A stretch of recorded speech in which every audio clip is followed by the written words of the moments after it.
दाट धुक्यामुळे दुधाचा टँकर आणि छोटा हत्ती या दोन वाहनांमध्ये झालेल्या अपघातात एका महिलेचा जागीच मृत्यू झाला तर 2 जण गंभीर जखमी झाले। गुरुवारी 20 नोव्हेंबरला सकाळी 6 वाजण्याच्या सुमारास दौंड तालुक्यातील पारगाव परिसरात ही घटना घडली। कमल टुले असा अपघातात मृत्यू झालेल्या महिलेचं नाव आहे तर पती आबासाहेब टुले आणि मुलगा देवीदास टुले हे गंभीर जखमी झाले।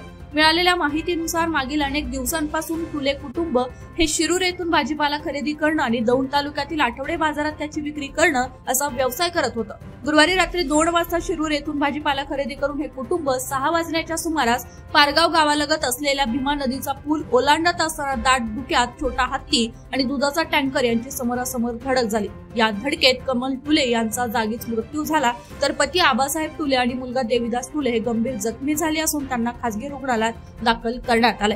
प्रतिनिधी गणेश सूळ, पुणे प्राईम न्यूज, दौंड।